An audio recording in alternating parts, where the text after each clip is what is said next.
Hello again, Anne. How are you? I'm good. How are you? Well, I'm in a different location, as you might be able to tell. I'm actually when we normally do this, I'm in the room back here behind me, and you people can see the room I'm in right now, kind of through that door Mm. right there. However you do this, I'd never be a weatherman on TV. I can't do that thing. Uh, but now I'm in the what we call the studio room, and because my office is all torn up because the house is being rewired still, and it's driving me absolutely crazy. And so they're not working right now, so I'm happy. I will say this is how I'm going to start off before we get to the questions, if I may. You may. Thank you. Oh, and by the way, I'm Eddie Muller. I'm the founder and president of the Film Noir Foundation and the host of Noir Alley on Turner Classic Movies, and the author of a bunch of books, a mess of them that are in this cabinet right here that people don't normally get to see. Uh, And you, I'm Ann Hawkins. I am the director of communications for the Film Noir Foundation, and right?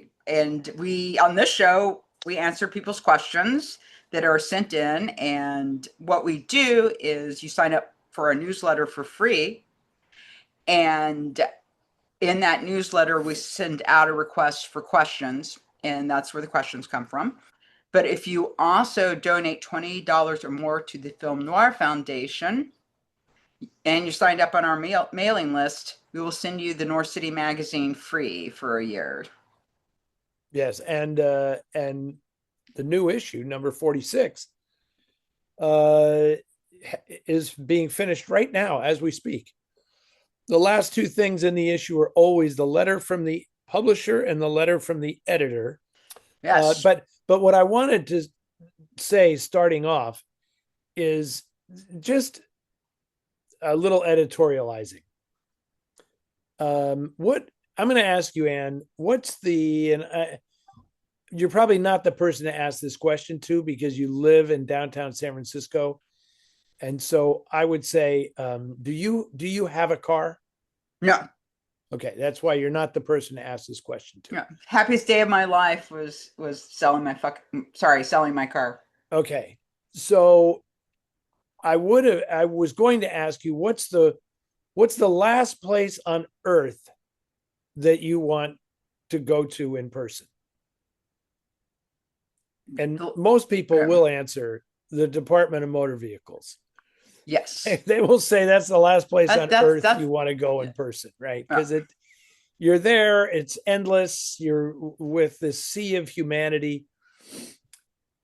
So my story this week is that yesterday, I have finally had to apply for a real ID.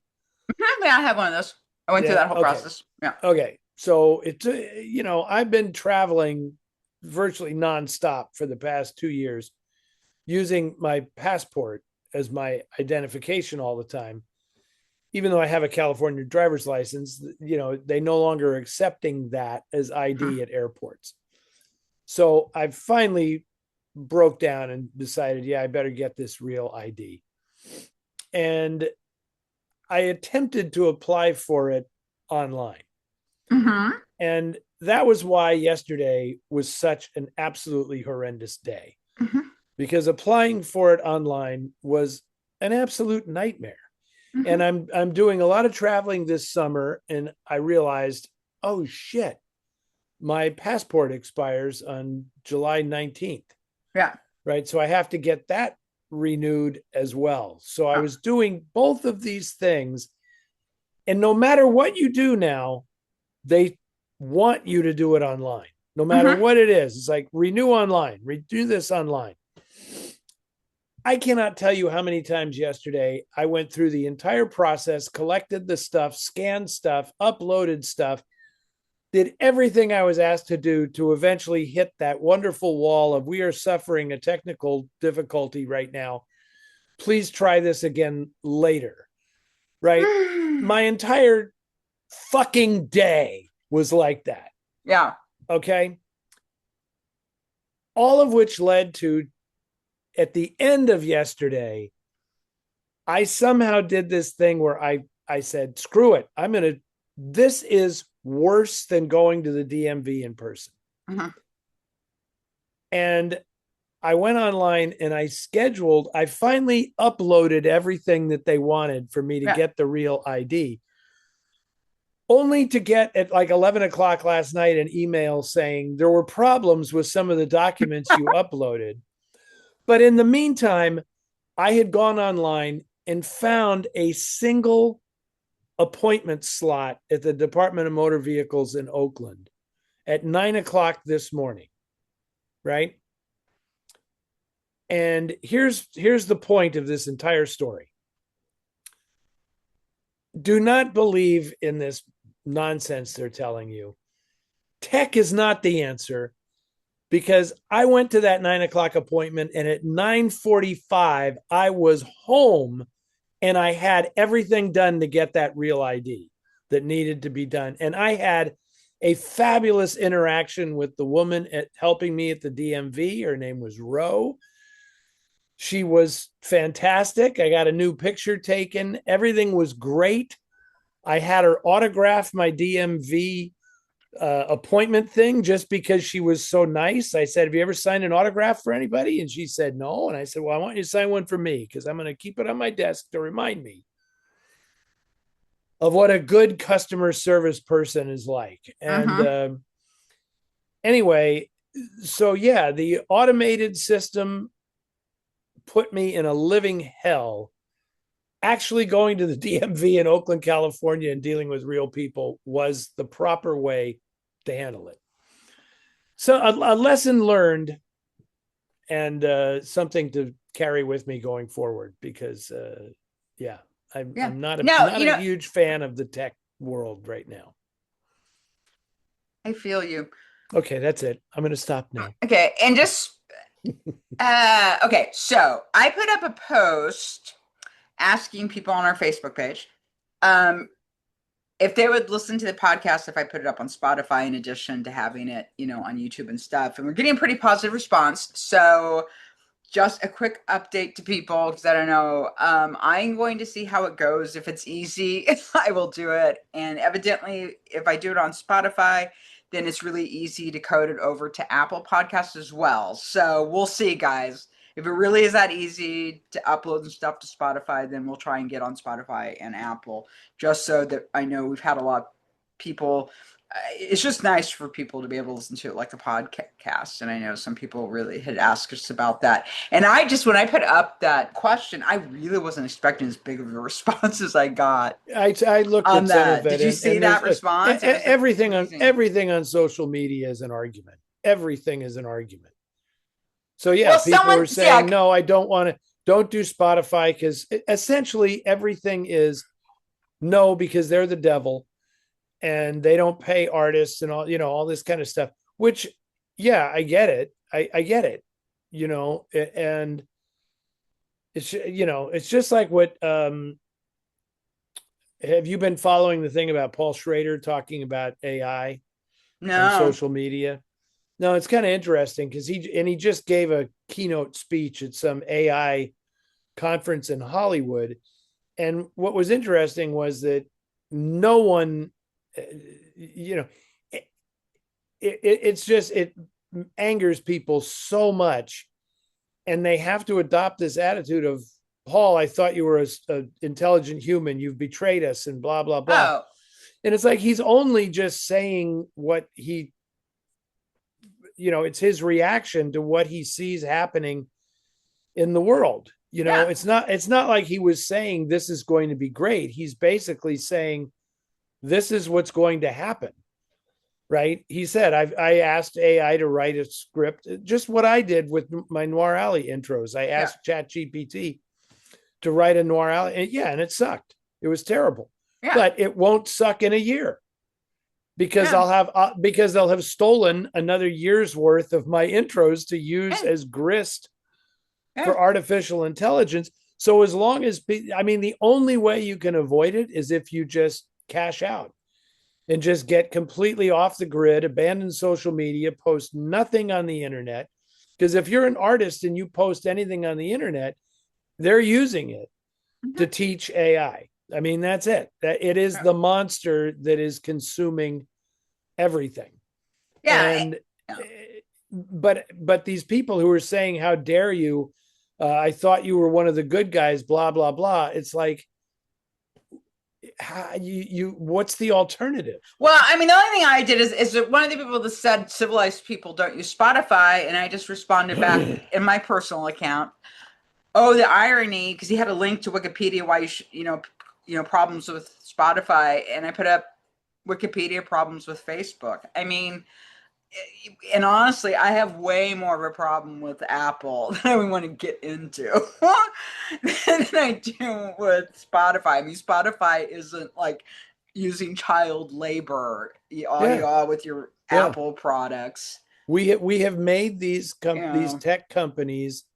They are now so essential to the bloodstream of the culture that we can't. There's no alternative. You can't get rid of them at this point, Yeah, unless you're. And it's weird. People saying, oh, the Luddites wait. The people are equally offensive on both sides of the argument. yeah, yeah. I mean, we just have to accept things the way that they are. We got ourselves in this mess for reasons that I could spend the rest of my years talking about, but it's really not going to change anything. So, because everybody wants it now.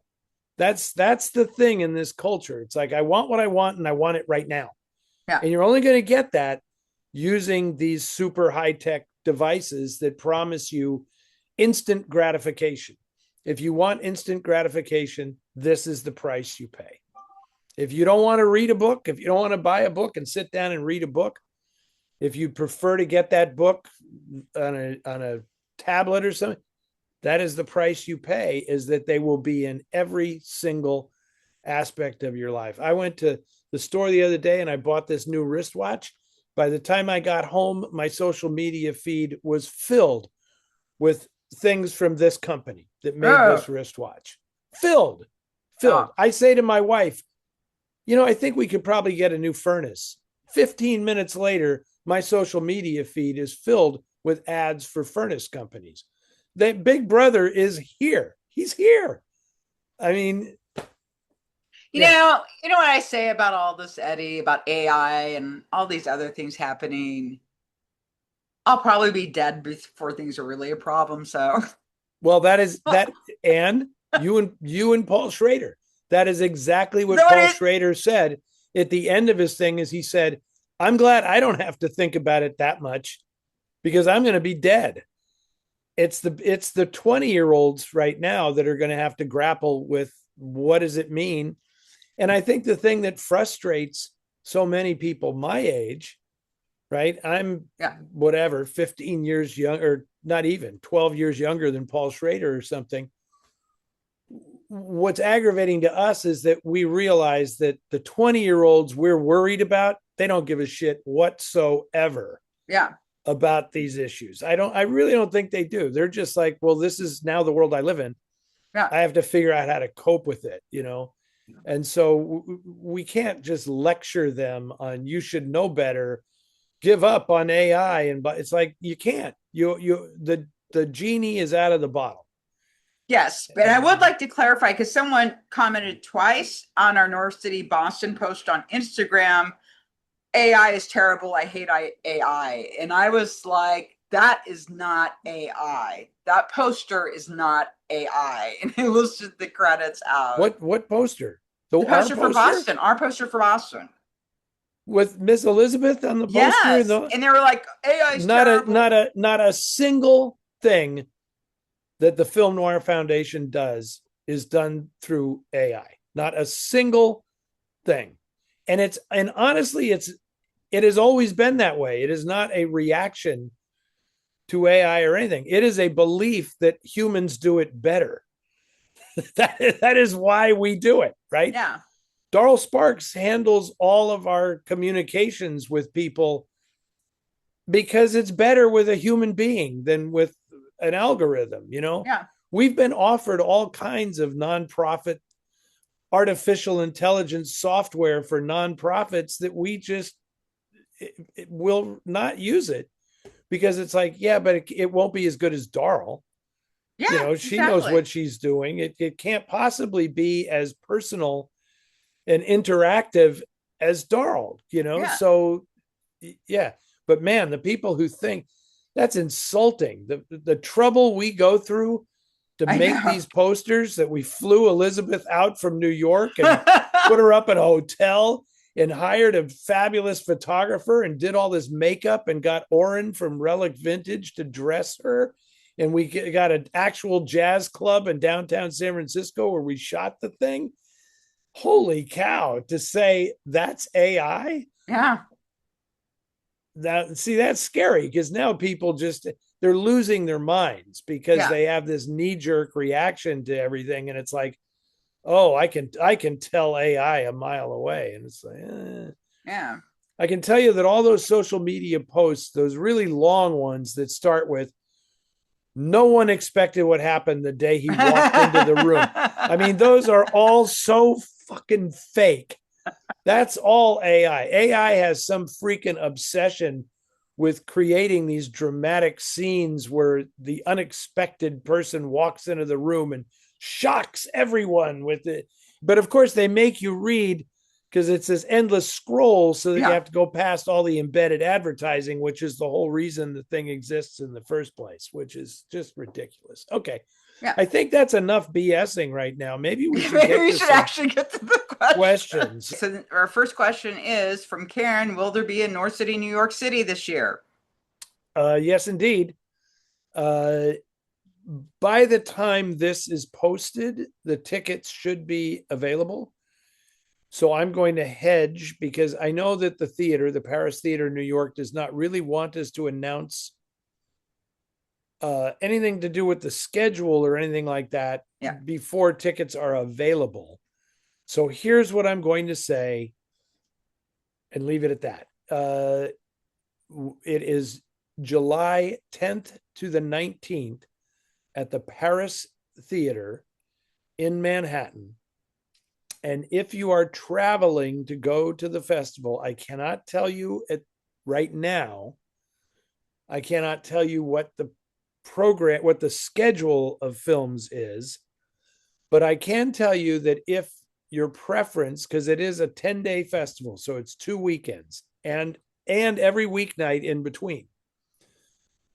So, and some weekday shows as well. So, because it's going to be structured a little differently than other festivals. But if you really want to see this year's theme, Face the Music, and see all the musical noirs, that would be the opening weekend. The second weekend is going to be comprising mostly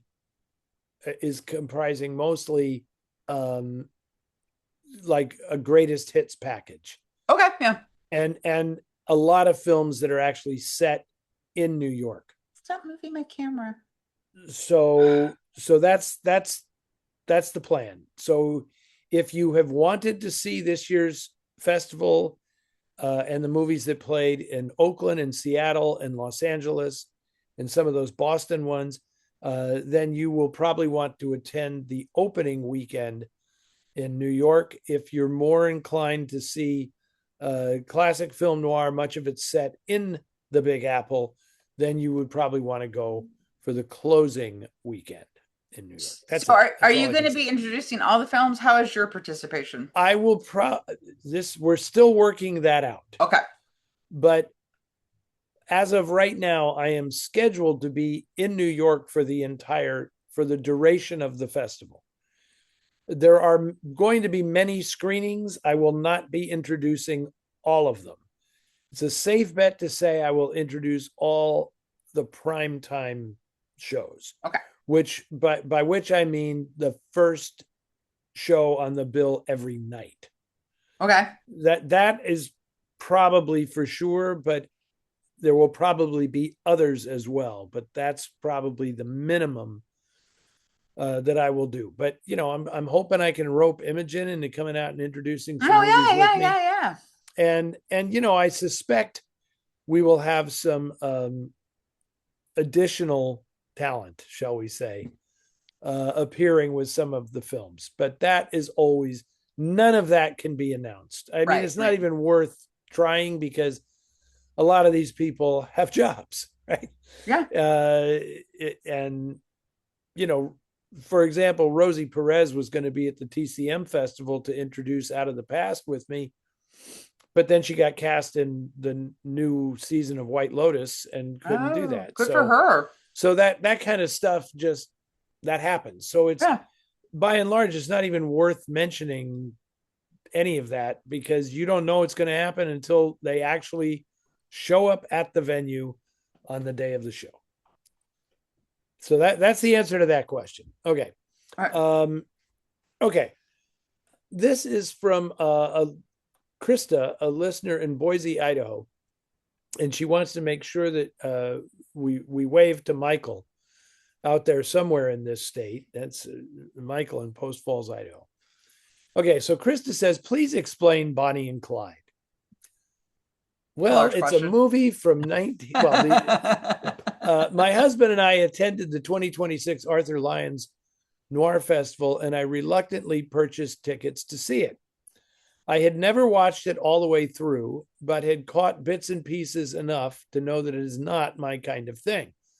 My husband had never seen it, and we agreed after the viewing that it was an unpleasant experience all around. What were we supposed to get out of it? Do people enjoy this film? Or is it not to be enjoyed, but rather something else that needs to be explained to me? I am slowly, albeit with trepidation, opening up to films of the era that directly followed. I guess we're calling it New Hollywood these days. But really, it's a struggle, and I need to be walked through it as it's the one period of filmmaking that I have heretofore steadfastly avoided.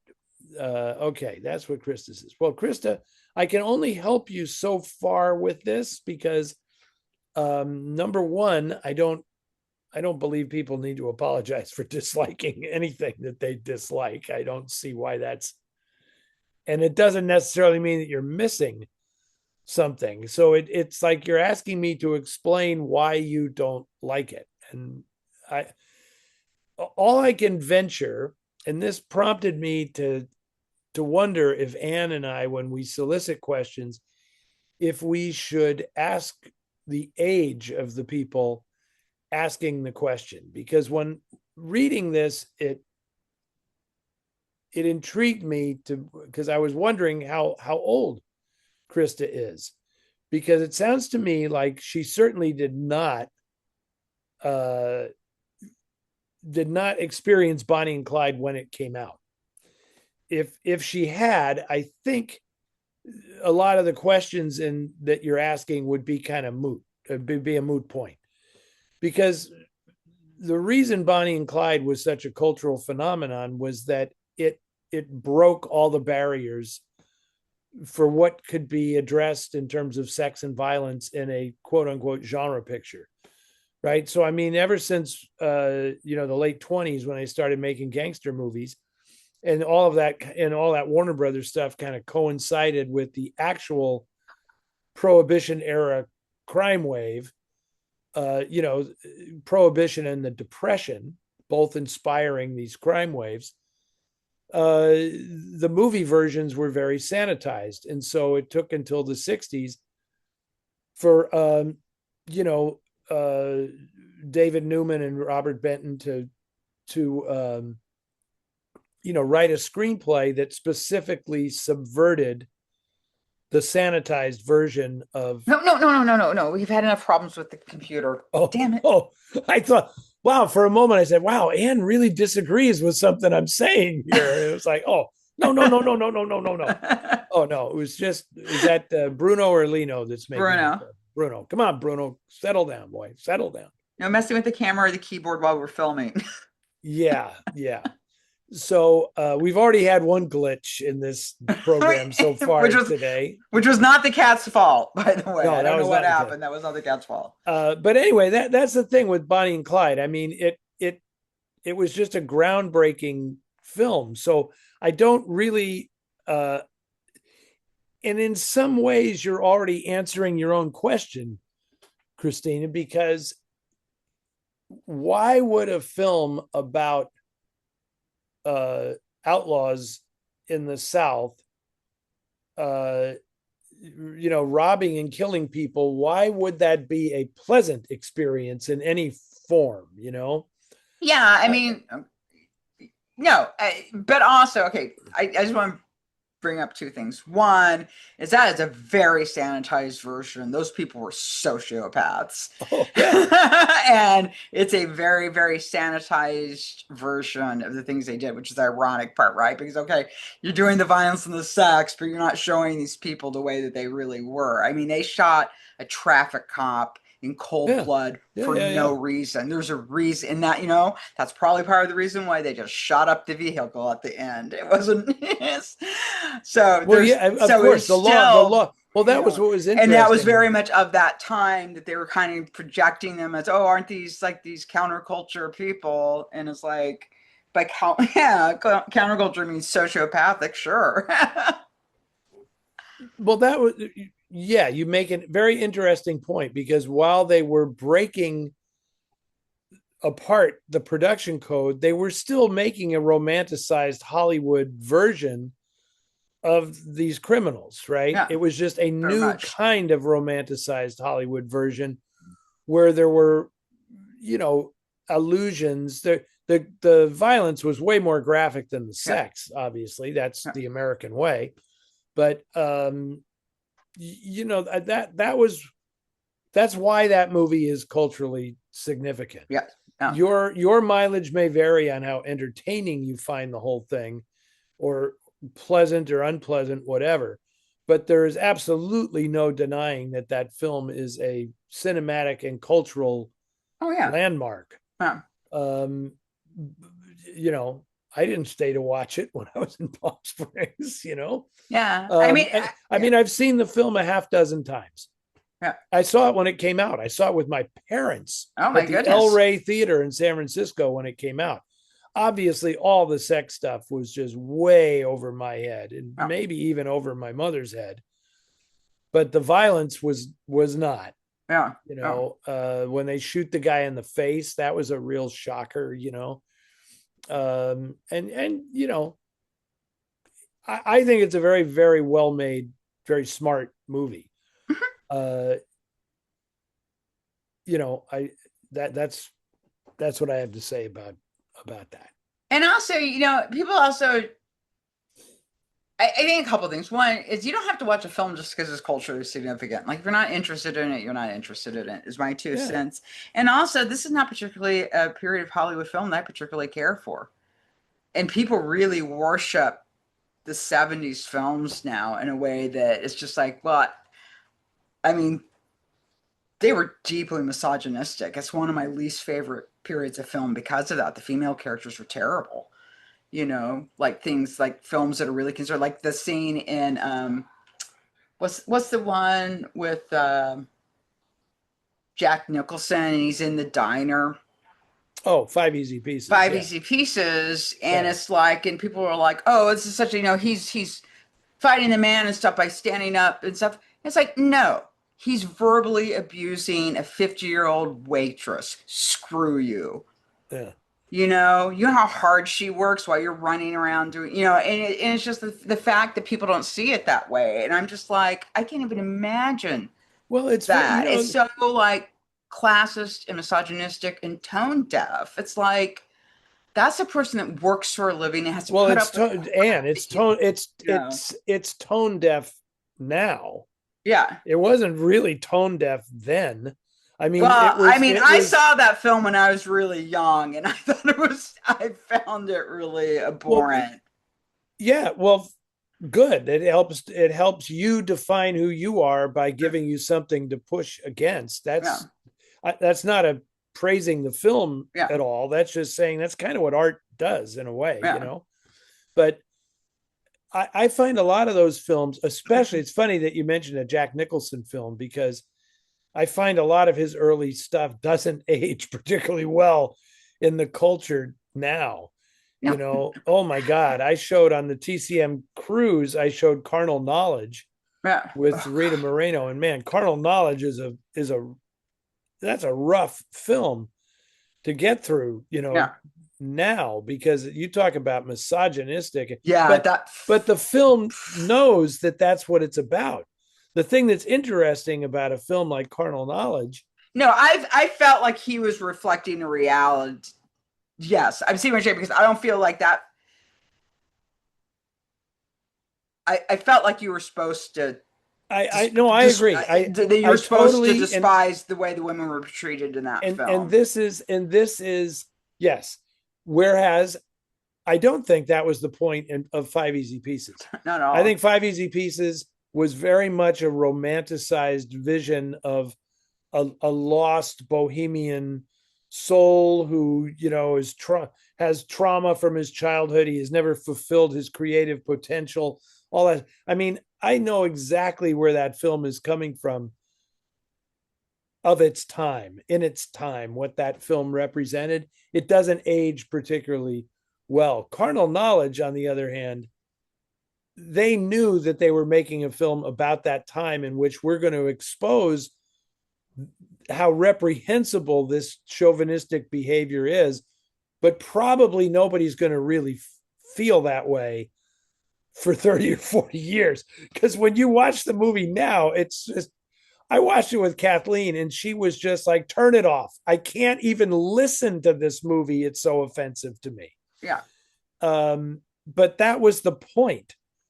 You know, there is no way that the character Jack Nicholson plays in Carnal Knowledge is supposed to be the good guy No, in that movie. There's no way. yeah. And I would like to say that with Jack Nicholson, of course, his work with Roger Corman still stands up. Yes, it Little does. Shop of Horrors, that is, I consider that one of his greatest performances. Uh, and you know, it's funny. There are a lot of Jack Nicholson performances that have not aged well. I hate to say it, but Well, because I think he was the epitome of that time period, and like I said, I think those films just are really, I mean, deeply. A lot of them are deeply misogynistic. I well, mean, and it's interesting because I also think that once he became a superstar and did those Jack Nicholson things, yeah, his bits and his mannerisms, I think a lot of filmmakers were like quick to jump on that. yeah, So you see a lot of them exploiting him in that way, and there isn't a lot of depth to the performance. You know, yeah, I think he's great in Chinatown. I think he gives yeah. a That's an great incredible performance. performance. That's a I think fantastic he is performance. great in The Last Detail. He is fantastic in that movie. As reprehensible as a lot of stuff is in that movie, it's a great movie about those type of people, those type Yeah, of guys, lifers in the military, and how even though they think they know everything, they're trapped. They're yeah, trapped as much as the kid going to the brig is trapped. So are those sailors. You know, and but then, you know, and I think like I thought Stanley Kubrick used him really well in The Shining, even though he goes over the top. But you know, yeah. it's clearly what Kubrick wanted. Yes, I don't particularly like the way the Kubrick handled a lot of that film. I know people like it. A Yeah, lot of people consider that the greatest horror film ever made and stuff. I really have a problem with the performances. took me years to to come to terms with that movie, Yeah, because when I saw it, I said, I don't get it. It's like it was laughable. The movie is absolutely laughable, and even the big horrifying thing in the movie to me is well, people haven't seen it. I'll stop talking because okay, the question is not about The Shining. okay. But anyway, um, that period that Christina has a problem with was all about the turning over of a generation of directors in Hollywood. Yeah, That's what was going on there, and the younger guys were all drunk on their freedom yeah, to worship their heroes yeah, and to tear their uh their false idols apart.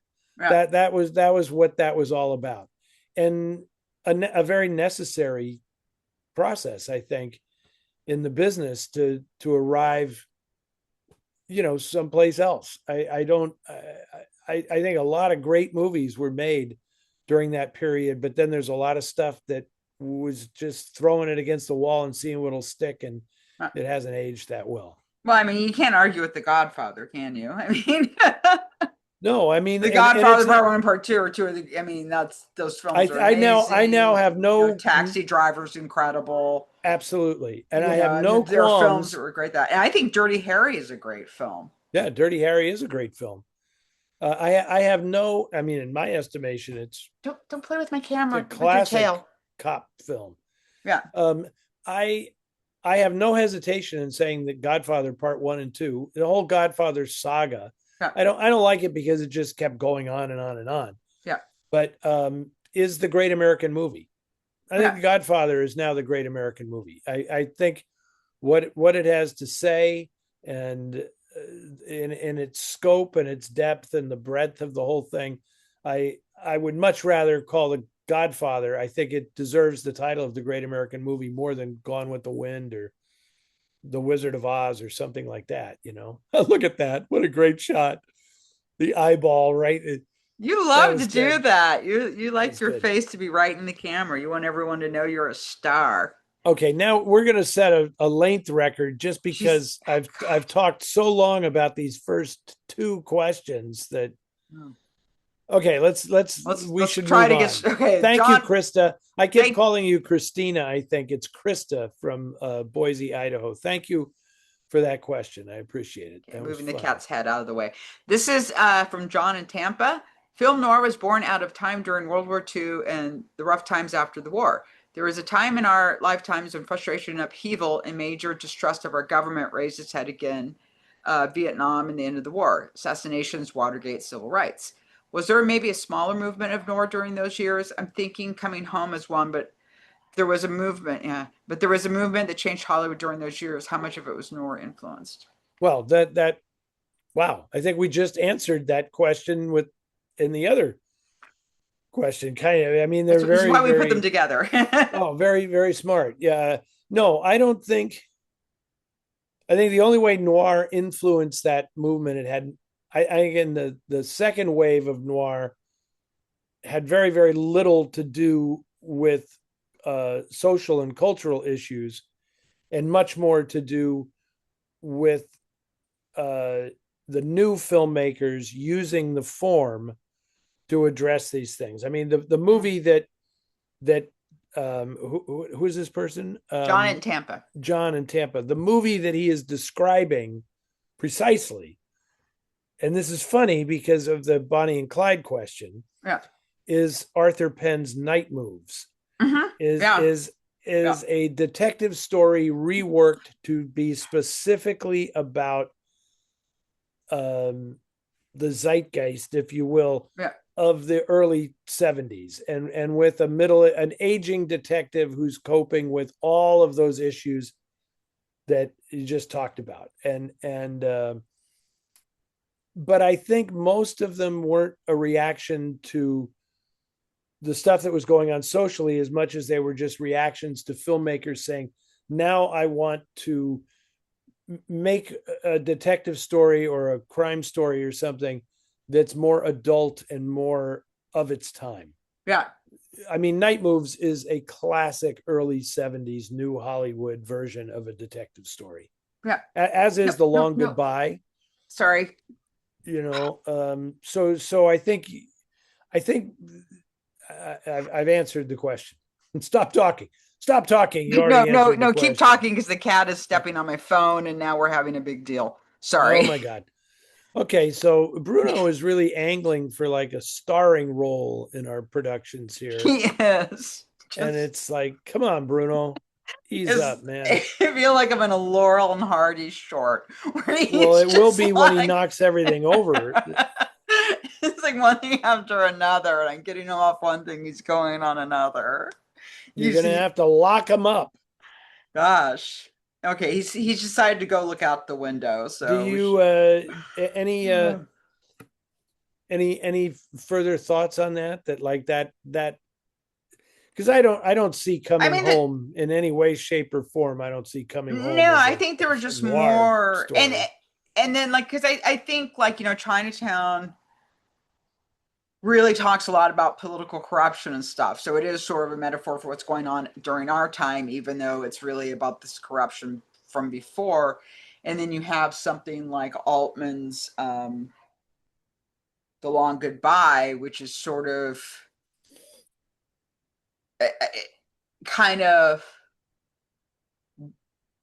by kind of posing what would Marlowe be like in this time period. Right. It's reflecting about this time period, but also the past and how we view things, even how an audience views these types of stories, how the shift in how an audience perceives a detective even. Yes. I Yes. just think it's so funny that I do not like Robert Altman, but I really love that film. And I know and I really love, Yeah. obviously I love Chandler, and a lot of people just really hate it. And it's so funny to me, but I don't know why, but it's just like whatever he was doing in that film, I got it. Like I got, you know what I mean? I just think it's a great Well, film. it's interesting because I think a lot of people, I'm, pardon me if I've already talked about this in an earlier episode, after Elliot Gould came out and Yeah. appeared with the movie at Noir City in Hollywood. It was very interesting to hear him discuss how, um, this is my interpretation of what he said. I'm not Okay. quoting him. That, people called the film subversive and it was upending the tradition of the detective story and everything. And what he felt was that wasn't really the case, because Lee Brackett's script from the novel is a pretty damn straightforward adaptation of the book, and a good one. It I mean, is. she streamlined a really sprawling book where Chandler, it's my favorite of his novels, but that's partly because he doesn't really care about the plot. He Yeah. cares about the relationships between the characters, and his language is at its absolute zenith in that book. His writing is to die for. And Lee Brackett somehow captured all of that in the screenplay. The only thing that is subversive about that movie, quite honestly, is casting Elliot Gould. Mm-hmm. And what's interesting is that Elliot Gould said, I just played it straight. Yeah. He says, I just played it like I was Humphrey Bogart. He says, but I'm not Humphrey Bogart. I'm Yeah. Elliot Yeah. Gould. So, he said, I But wasn't doing anything that unusual. I was just being no. myself playing that role. And he gave this very moving, beautiful testimony to how much he loved Chandler and he loved Bogart and he loved all the classic films. And he said, I couldn't believe my good luck that Bob cast me in this where I got to play Philip Marlowe. I couldn't Yeah. believe how lucky I was. Yeah. And here's everybody saying it's disrespectful, it hates the source material, and blah blah. Yeah. None of that is true. None of that is Yeah. true. Yeah. And I just think also in terms of him playing Philip Marlowe, I kind of feel like in real life, this is how Philip Marlowe would be. You know what I mean? It's sort of like I always say about the Dexter TV series compared to the novels. The Dexter TV series feels exactly like if they made a TV version of Dexter. You know Yeah, what I mean?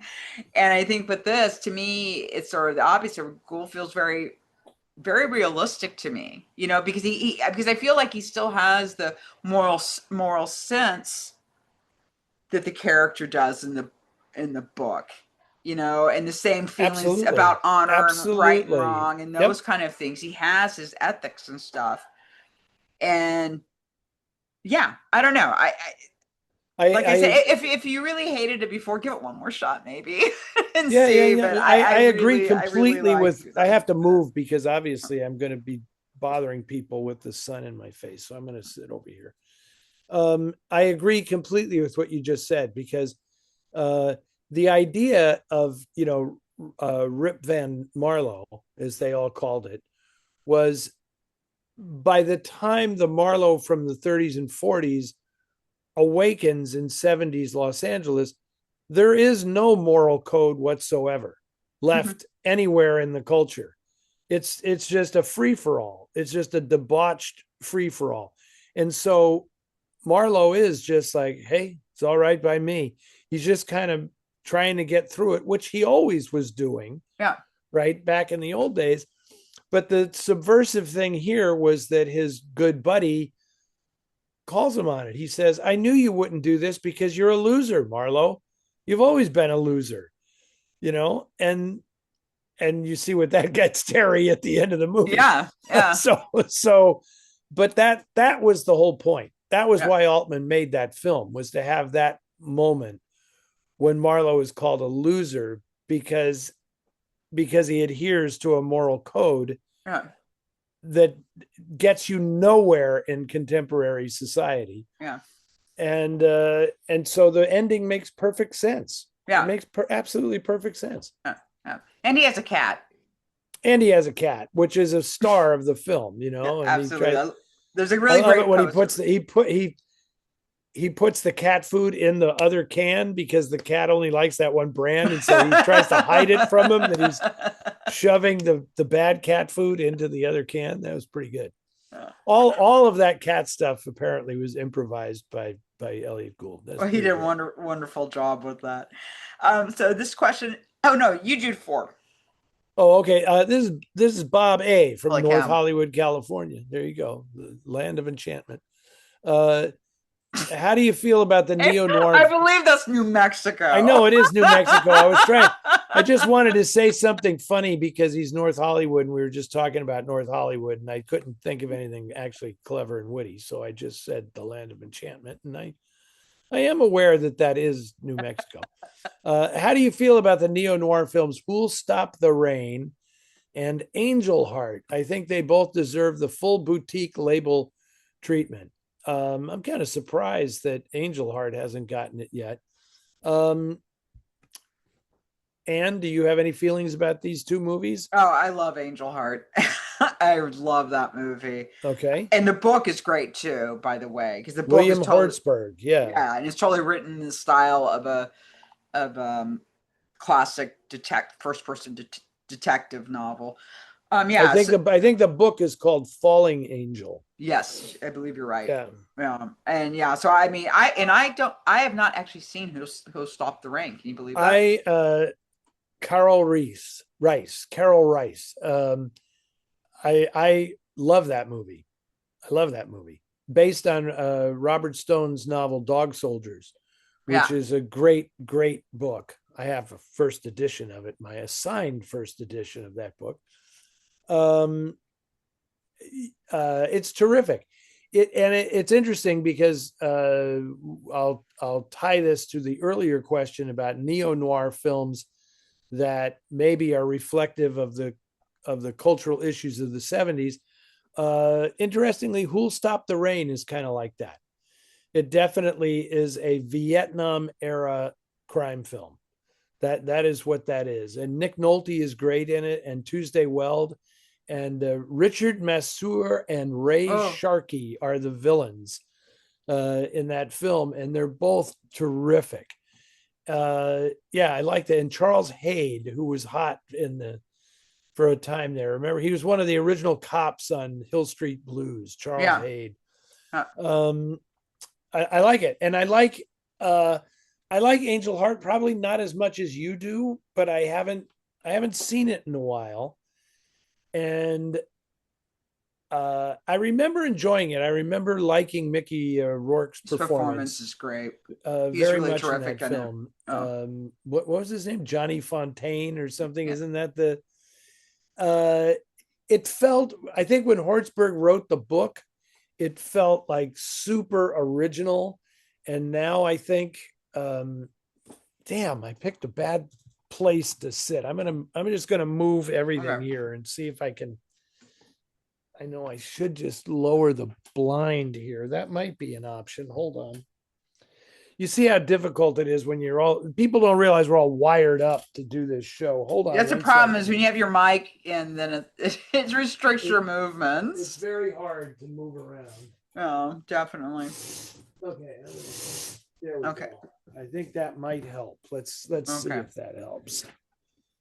Yeah, definitely. Much better. Much better. Okay. Yeah, I think the book was kind of very original, but I'd have to see it again now to see how it is aged, because I think a lot of that stuff where it's the devil, it's kind of they've applied it in just about every genre since then. Yeah, and I think that yeah, exactly. And of course, I saw Angel Heart in the theater when it came out, and I don't want to spoil the film if people haven't seen it. I know, because it's not. I think it's a film a lot of people have not seen. Yeah, you should watch it. That's what I'm going to tell you. It's a very nice weaving together of sort of a classic detective story and a supernatural horror, Yeah. and the use of voodoo and stuff like that. I think people really like it. And Mickey Rourke is really amazing in it. I mean, he's just so great in it. Yeah, and Robert De Niro Yeah, De as Niro's very as good in it. Louis Cipher. Cypher. Yeah. Go figure it Yeah. out. Yeah, Yeah, I right. mean, and people know. I mean, they don't. This film's not trying to hide that.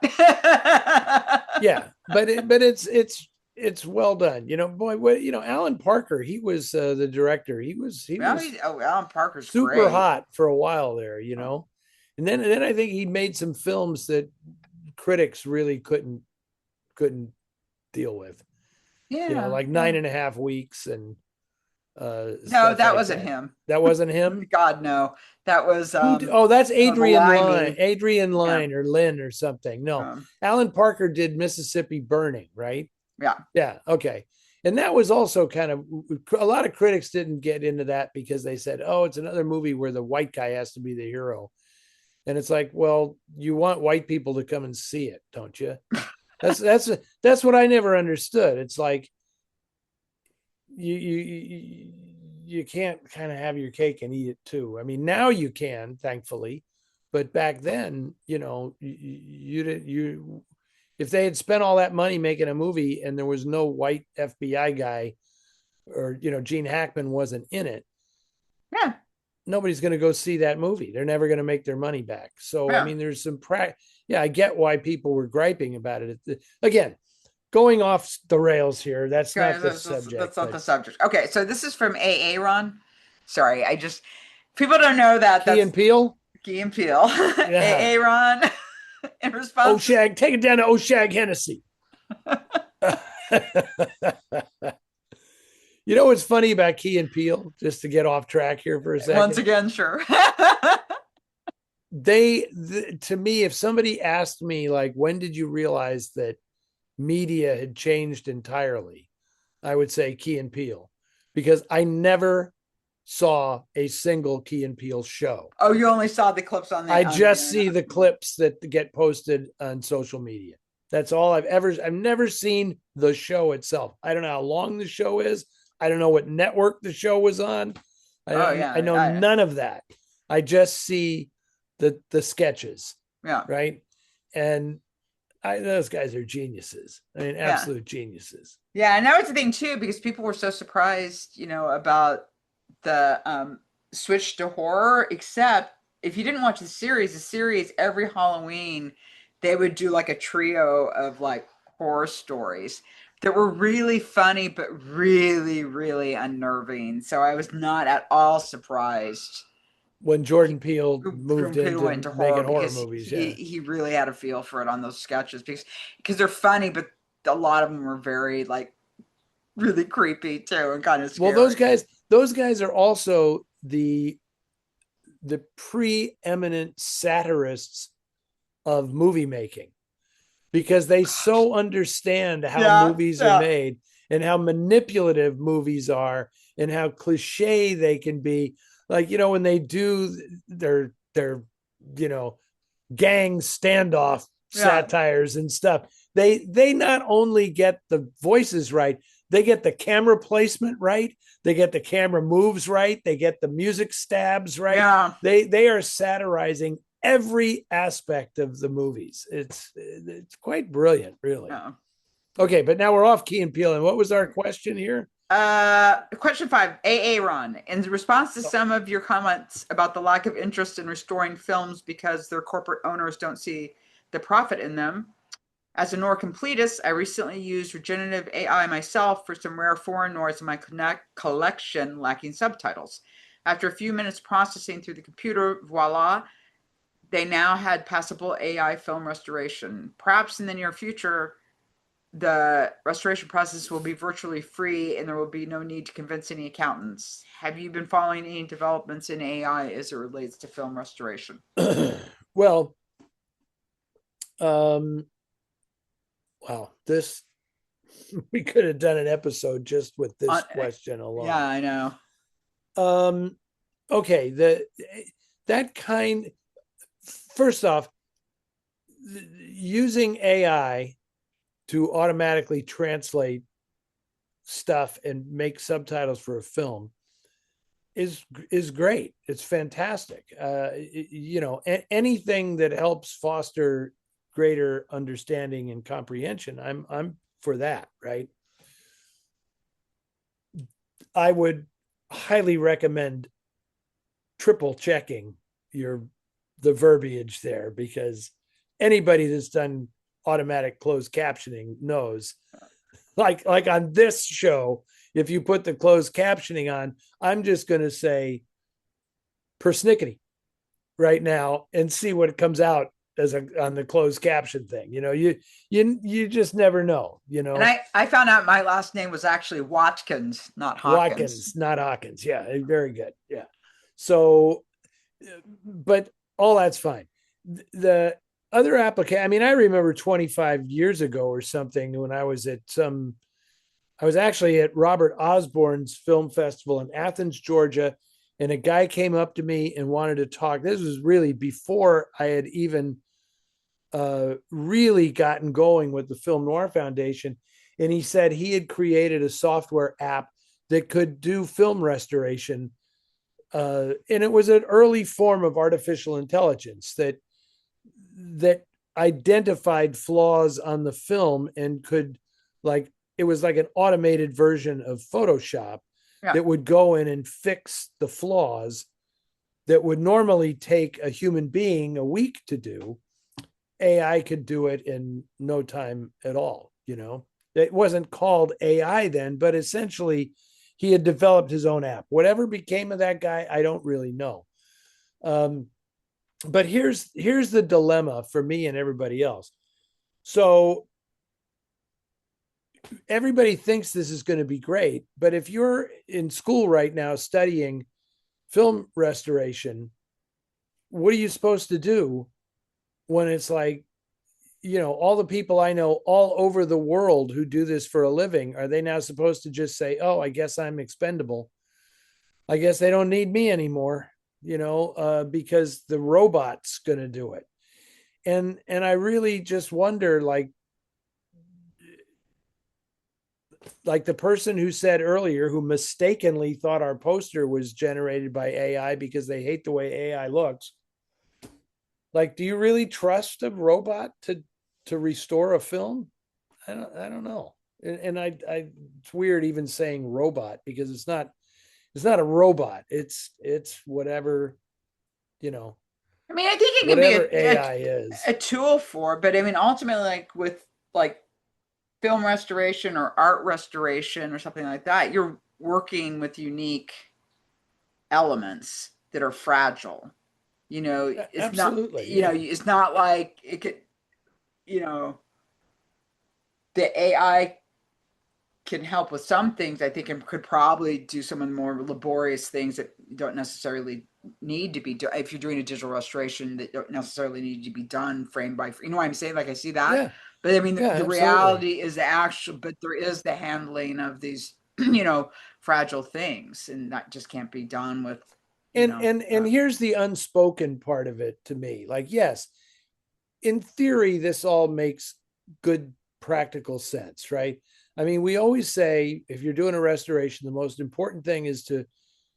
important single element of doing a film restoration is getting your hands on the best existing version of the material, right? Which would Yeah. be a camera negative, ideally, or some kind of first generation version of the film. Or if you don't have that, then getting an internegative or a fine grain positive or something that you can work with.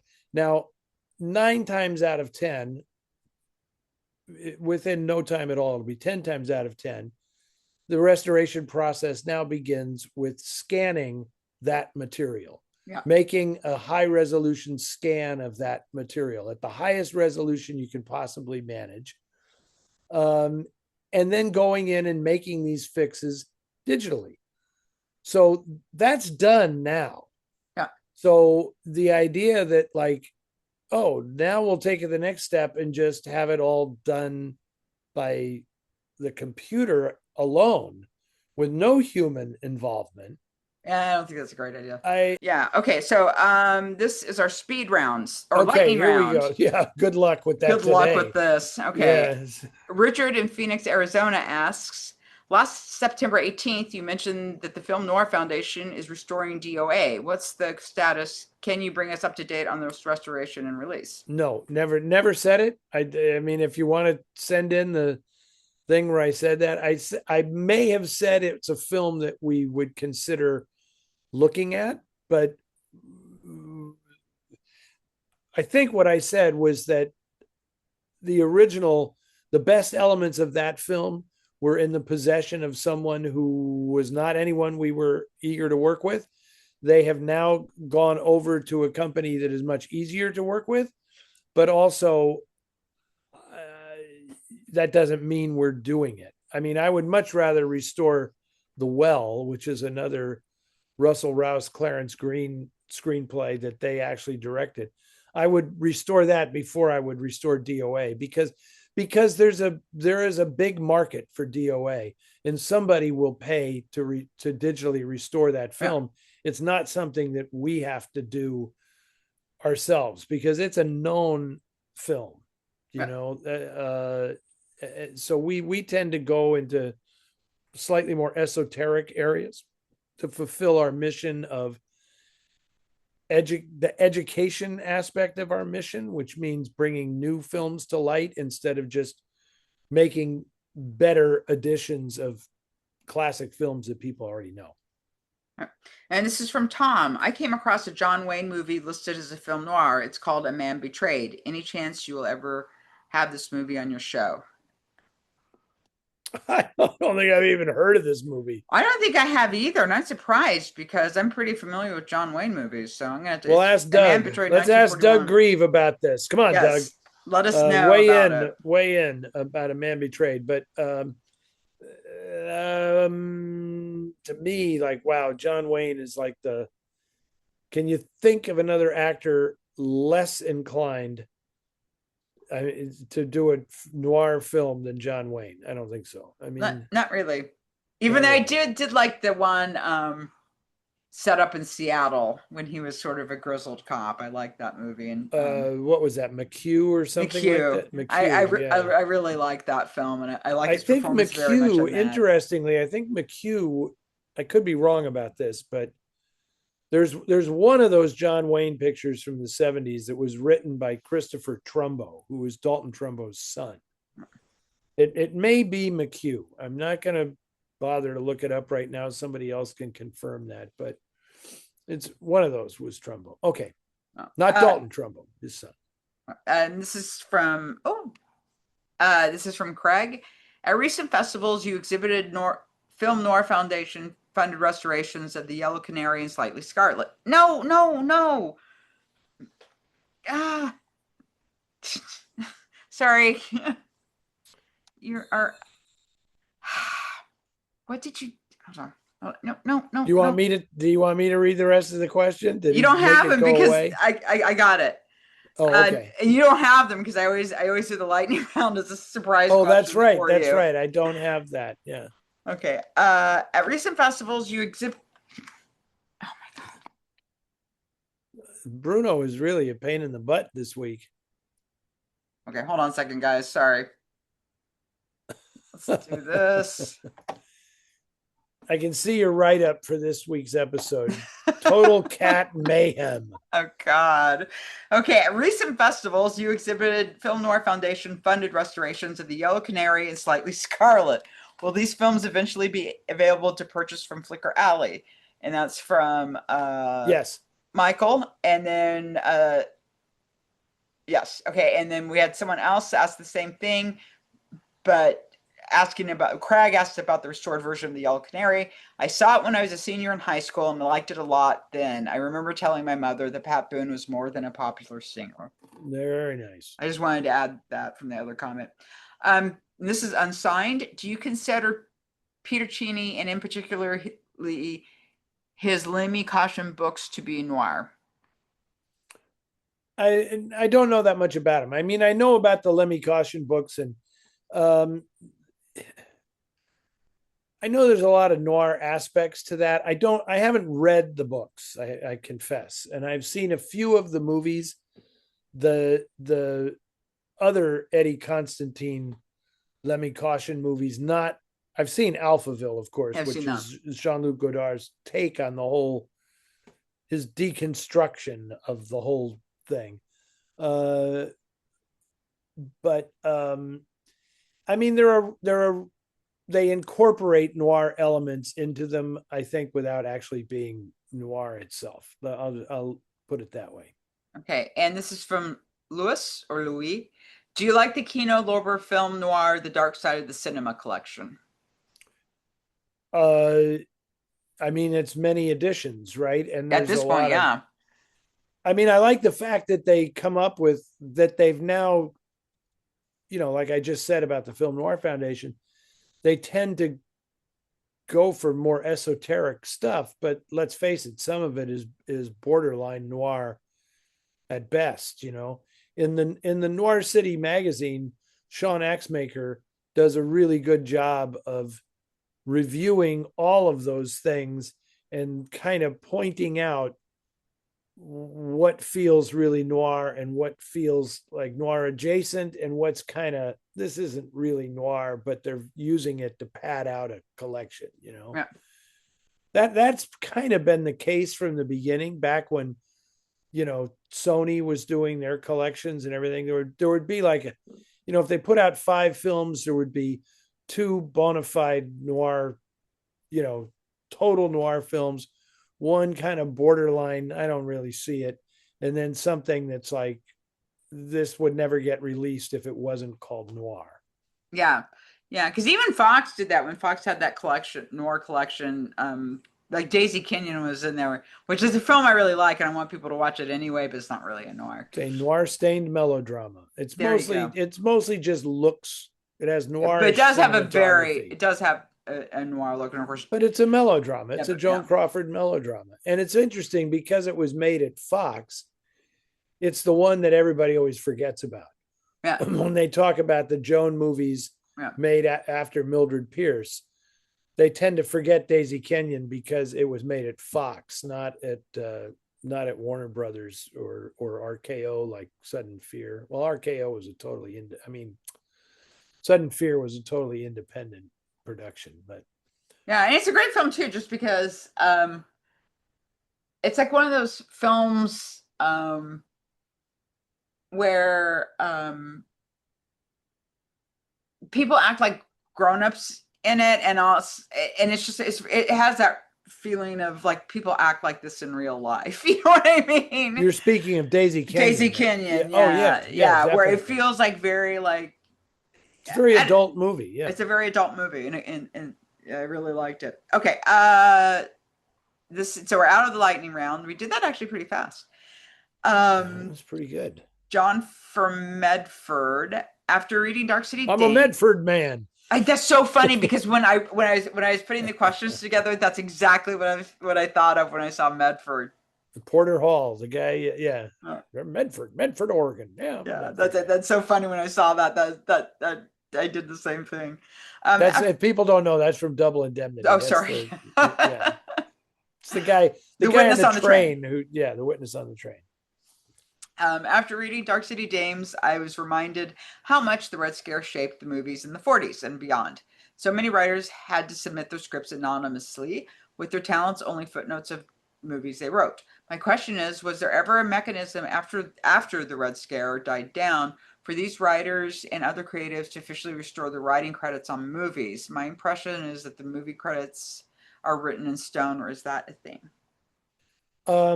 Yes, there was. The Writers Guild of America really led the way on getting credit restored for a lot of writers. I mean, Abraham Polanski had his credit restored on Odds Against Tomorrow. Yeah, quite a few writers have had their credits officially restored thanks to the efforts of the Writers Guild. Yeah. There's a sad story about um, Paul Jericho, who was one of the blacklisted writers, who died, I believe, the day after his credits were restored on the films, and I think he died in a car accident, either coming home from that event or going to the event.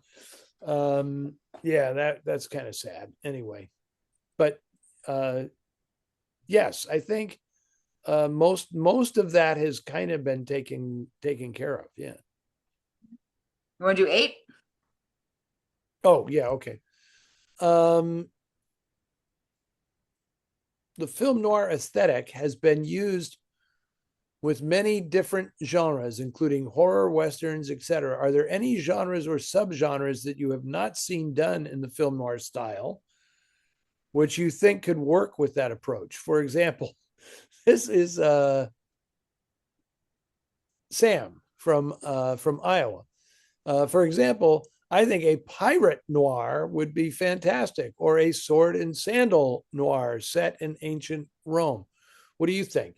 Well, Sam, this is kind of an interesting question because I'm assuming that you're referring to a visual aesthetic for these things and not just like what I would call a noir story, which those exist in virtually every genre. But if you're applying like the look of noir,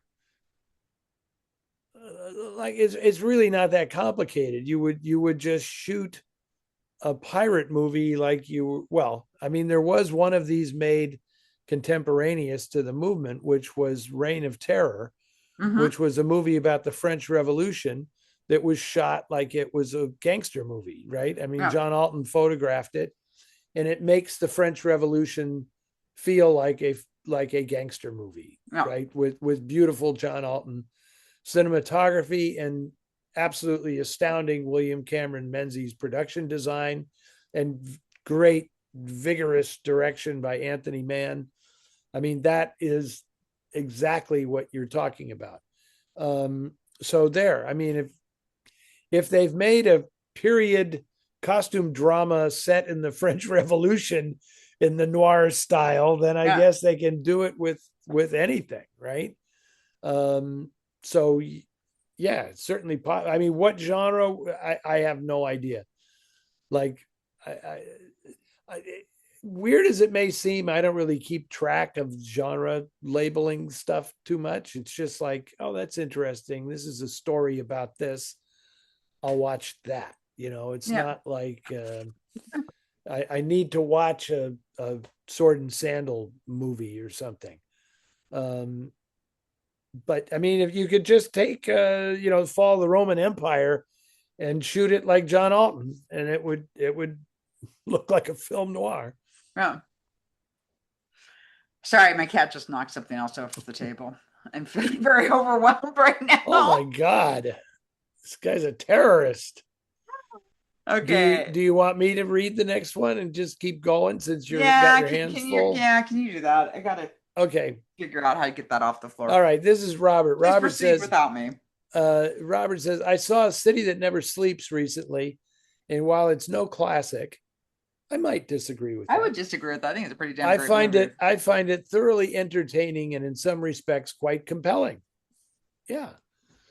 These have to do mainly with the remarkable cinematography.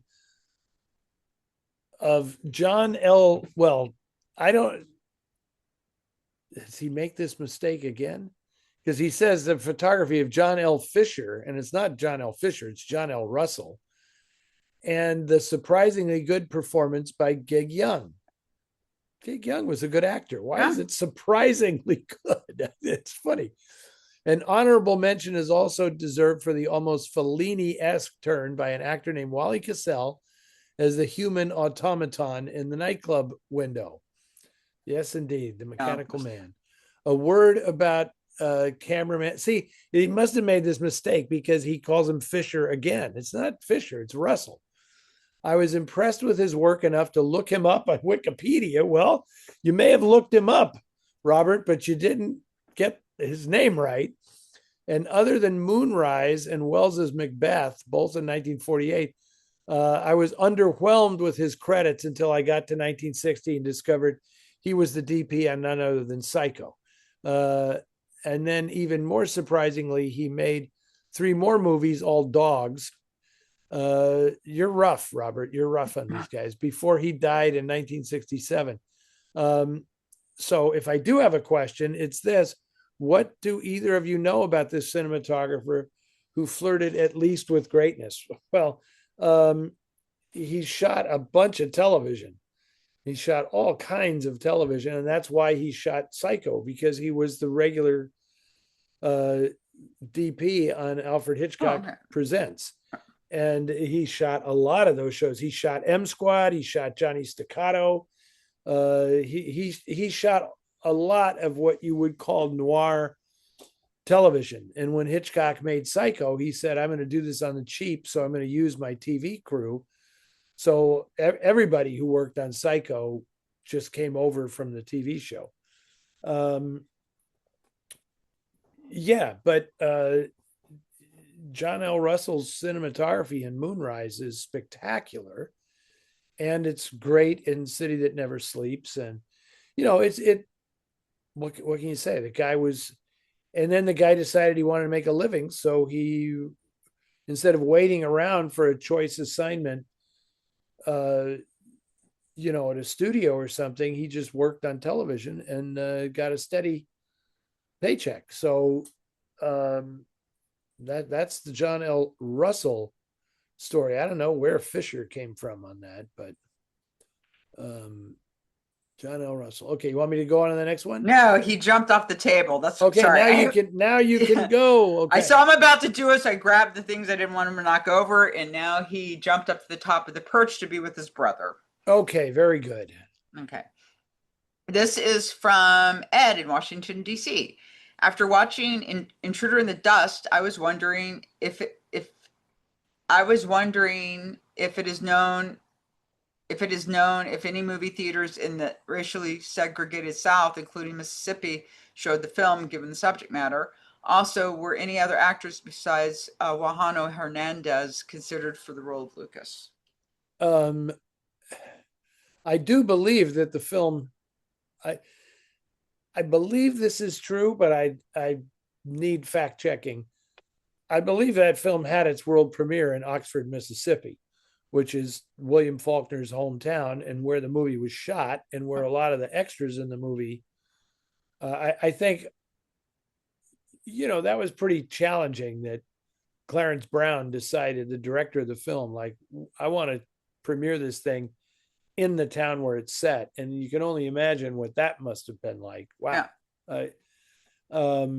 As for the rest of it, I am certain that the release was limited if it happened at all. It's an MGM movie. I'm trying to remember what MGM's overall stance was on like race pictures and stuff. I mean, it wasn't as in your face as Fox or Warner Brothers were about these things, but meaning that Daryl Zanuck was, Fox did No Way Out just after Intruder in the Dust was released by MGM.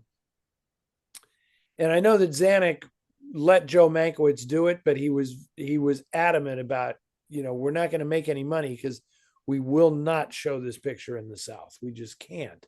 But I think it would show in urban areas. I mean, these films would show in Atlanta. Yeah. They would show in Savannah. They would, they would not show in rural outlying areas. That was pretty much the way that worked. And I don't know who else would have been cast. Canada Lee was not in good health at that time, and he probably was considered for that role. But I can't think. I mean, Sidney Poitier, that No Way Out, the movie I just mentioned, was his film debut. So, he wasn't a viable candidate for a role, and he would have been terrible in that part anyway. Yeah. I don't mean terrible, but certainly not as good as Juano Hernandez. So I don't think there were that many options, honestly. Rex Ingram, who was in Moonrise, perhaps would have been an option.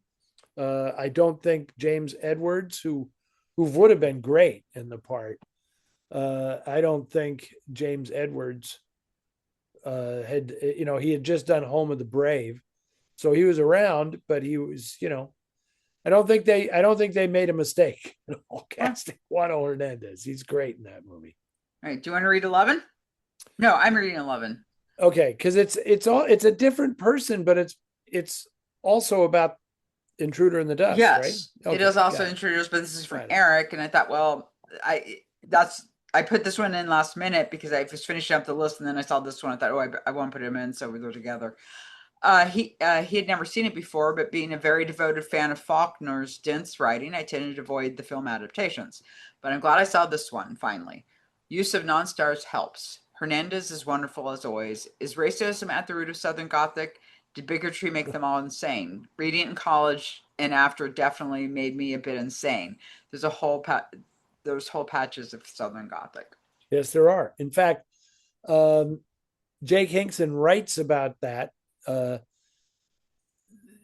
Noir, the combination of noir and Southern Gothic was a whole thing in a recent issue. I think the last issue of the Noir City magazine. It was the cover story in the last issue of the Noir City magazine. So Eric, you are obviously you're watching the show, but not subscribing, and you're not a donor to the foundation, because if you were, you would have known, unless this is an older question. This is no question.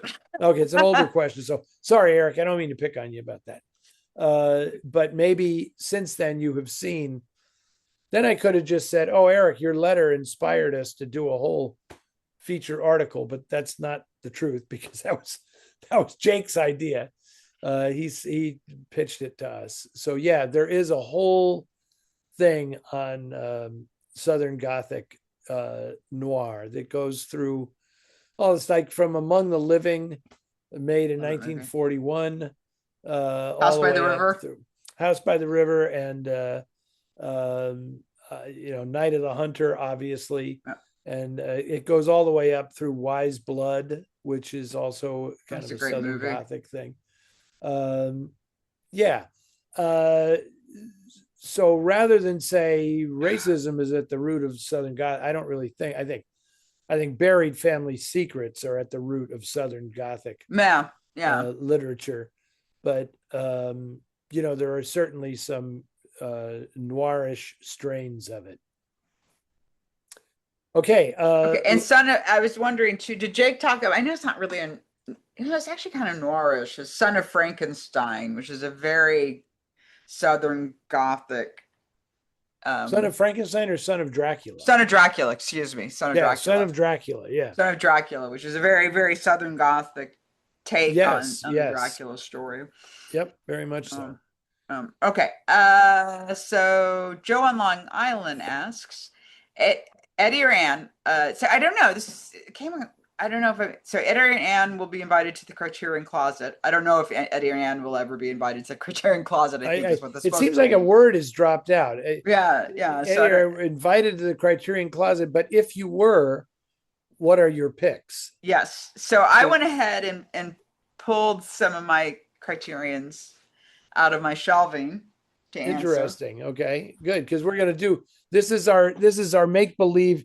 Well, actually, I'm going to admit I have done the Criterion Closet. I was just there and we did it, and they were very kind and let me take a bunch of videos. And there's a photograph someplace of me in the closet, but we didn't do a video of me Oh, in the okay. closet. But But, I have done it. Yeah. oh, la di da. Okay. Okay. All That Heaven Allows, Okay. Very good. which is Douglas Sirk, who, as many of you probably know, is a director that I admire tremendously. Rock Hudson, this is probably my favorite film of his. He's really terrific in it. And once again, children are horrible. Children are horrible. Yeah. That is a really good movie. It's a great movie. And it's very inspiring. It's about, the depth of really connecting with someone. And okay, so obviously not a surprise, Val Lewton. I Walked with the Zombie and The Seventh Victim. Very good.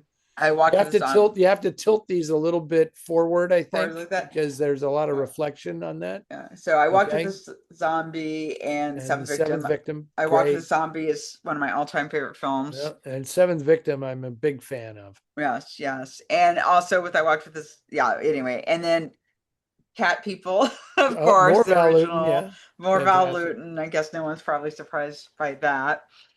And then Peeping Tom, which if you guys have not seen Peeping Tom, you have to see this movie.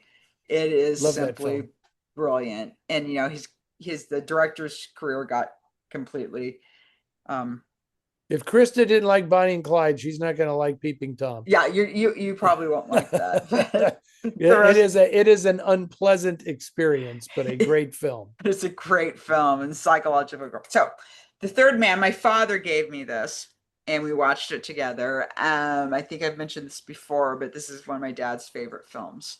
Okay. So I will not be upgrading this to the Blu-ray. I'm keeping this copy because my dad gave it to me. Beautiful.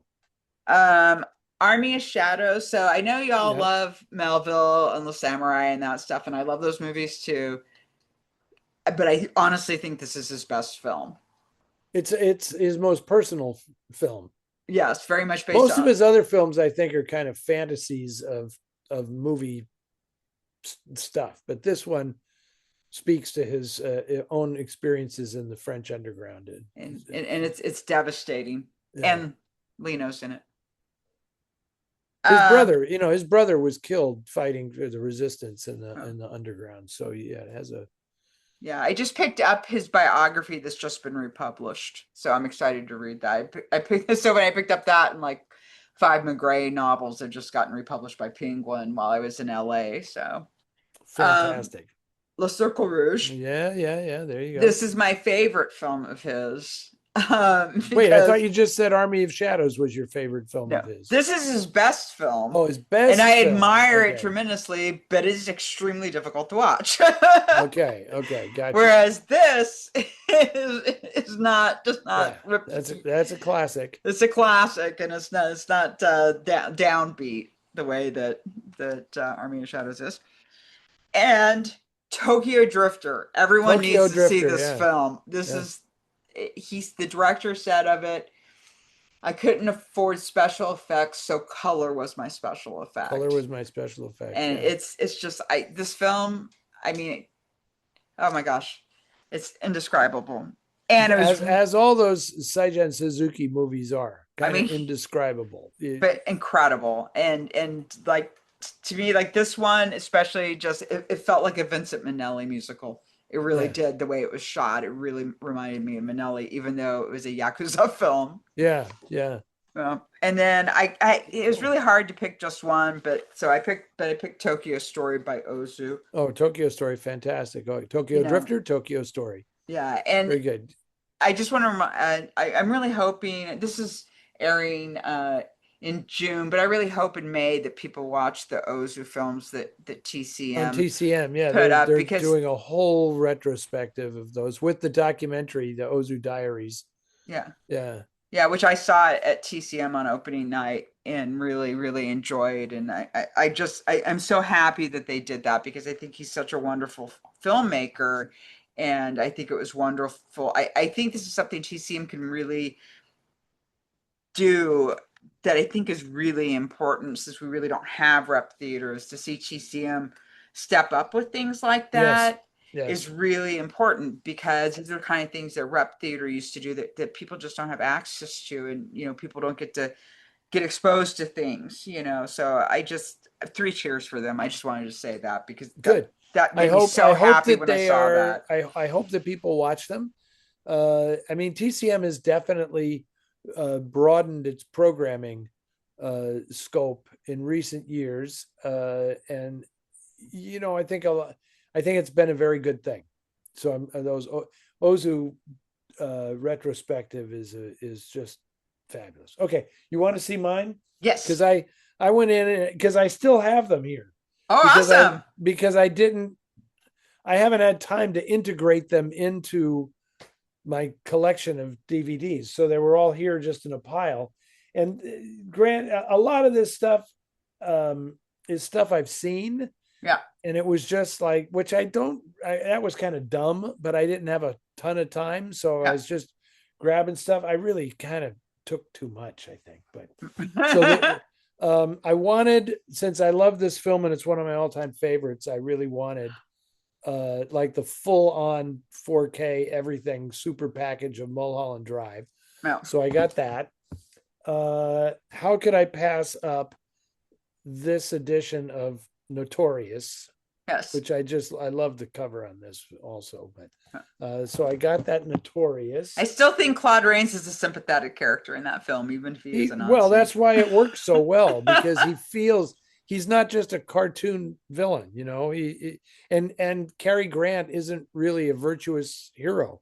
Oh, I Either hate in Cary that Grant film, in that film. That's why I don't like the film. Yeah. Oh well, I think the film No. is great. But, No.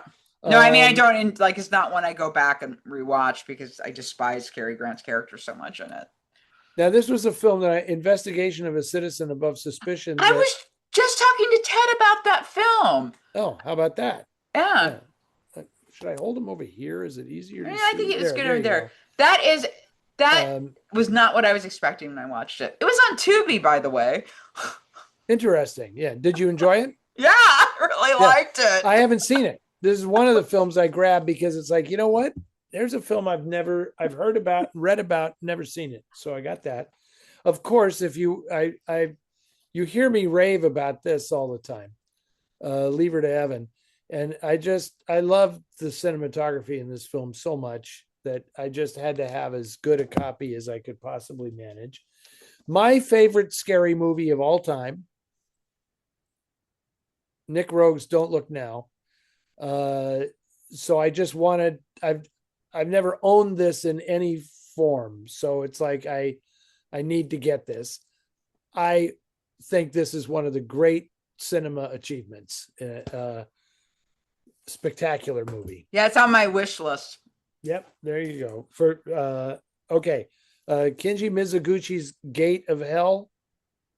I've never seen that. Nor have I. That's why I got it. So it's supposed to be a great film. I've just never seen it. It's supposed to be a great film that I have not seen. I'm confessing, I haven't seen it. So I'm going to watch that. Carl Franklin's One False Move, which I love. And I realized like Leave Her to Heaven and all this stuff. It's like, I don't actually have a copy of this that I can just pop in when I need to OD on this film, because I think it's one of the great crime films of recent times. Because I hadn't seen it in so long, I thought I would revisit Monty Hellman's Two Lane Blacktop. I need to watch this film.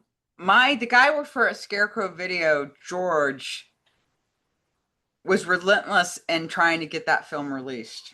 Okay. Well, I saw it. I saw it at the Plaza Theater in Daly City when I was very young, and remembering how strange it was that I felt like nobody in this film except Warren Oates can act, right? James Taylor and Dennis Wilson and Laurie Bird could not really act. Yeah. But I'm eager to revisit the film. Okay. Here's where I really went crazy and robbed them, I think.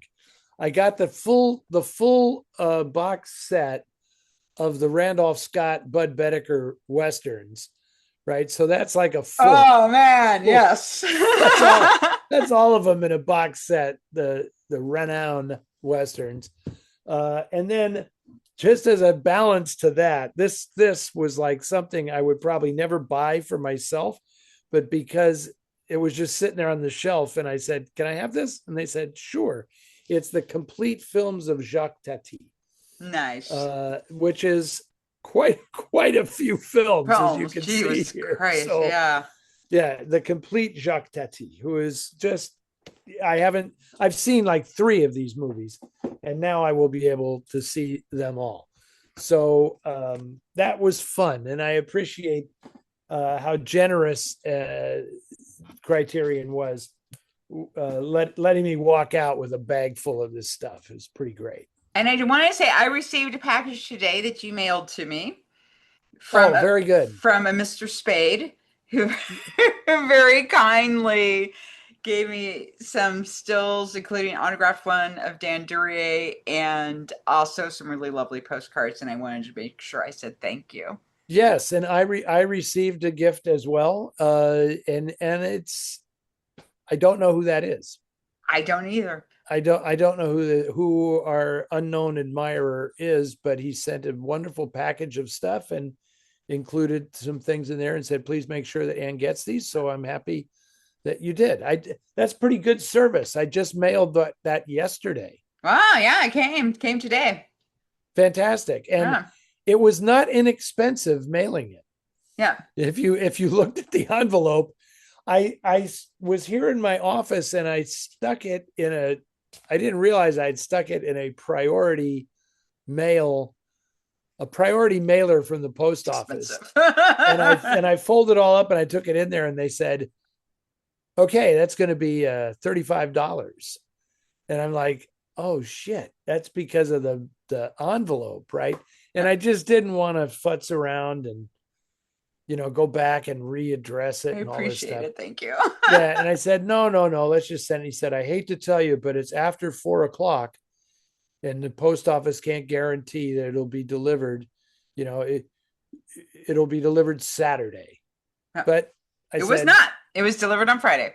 Yeah. I said, because how can it take 2 days to get across the bay?